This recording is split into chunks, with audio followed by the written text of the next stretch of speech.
গণ্যমান্য জঘন্য ব্যক্তি, যেটি যায় সেটি জুতার বাড়ি খায়। আমার আব্বা এখন ভাষণ দিবে, আপনারা সবাই মন দিয়ে শুনুন।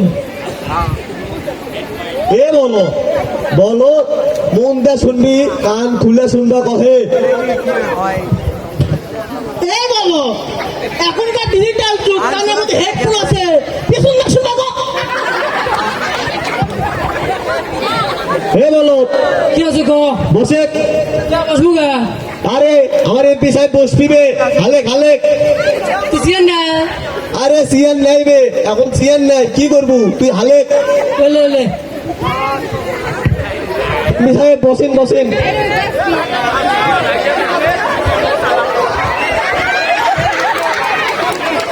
এমপি সাহেব ওঠেন ওঠেন ওঠেন ওঠেন এমপি সাহেব।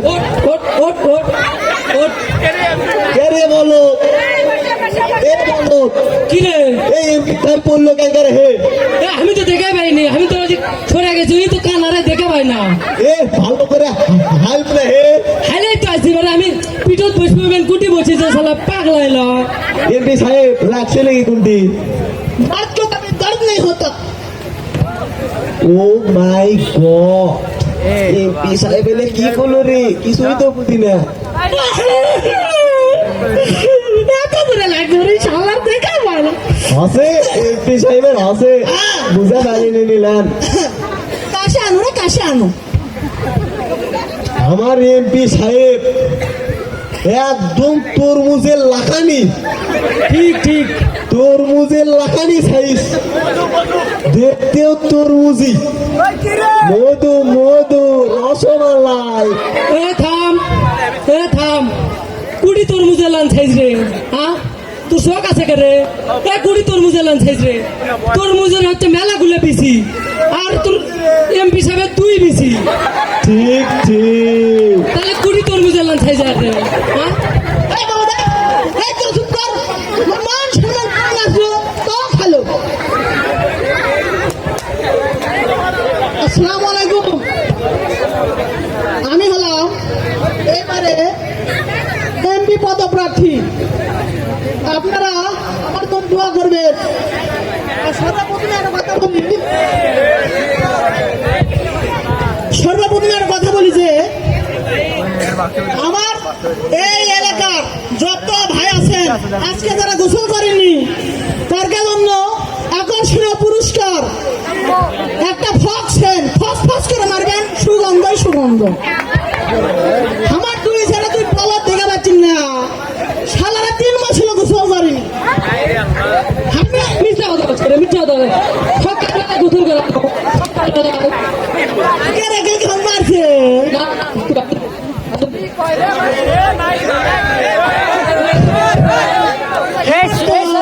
মাইক দিয়ে করলো, তার দিয়ে করলো, তার আমার তো আমরা জানিনি, ওই তার হাতে দাও। আমি বড়, আমি পানি আশেপাশেই যাই না।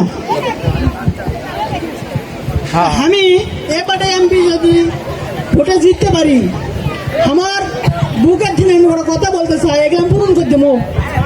সেগুলো হলো, যতগুলো সিঙ্গেল ছেলে আছে তাদের সকলকে ডবল করে ব্যবস্থা করে দেবো। আমার যতগুলো শেখাখুর বন্ধু আছে সকলকে প্রতি সপ্তাহে একটা করে পেনশন প্যাকেট দেবো।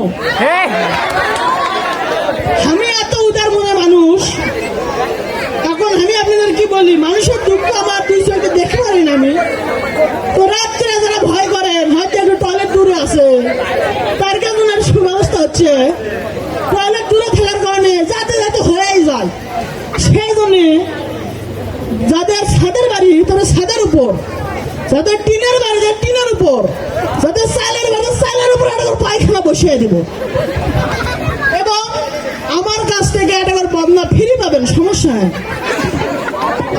আমার এই এলাকার অনেক মা বোনেরা আছে যারা হয়তো দূর দূরান্তের পার্লারে যেতে পারে না, তাদের জন্য পাড়ার মোড়ে মোড়ে, অলিতে গলিতে, চিপাই সুপাই সকল জায়গায় একটি করে মেকআপে পার্লার খুলে দেব।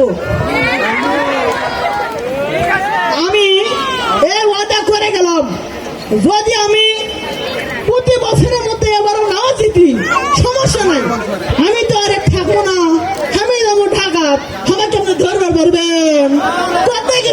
আচ্ছা আমার তুই সাগরাত আছে পারলে আর ধরে কোপায়ন সমস্যা নাই এই বলে আমি আমার বক্তব্য শেষ করলাম। ও সাগরাত গাও তো মেল মাস করছে রে মাস্তি হয়ে যাক ডিজে মাস্তি হবে।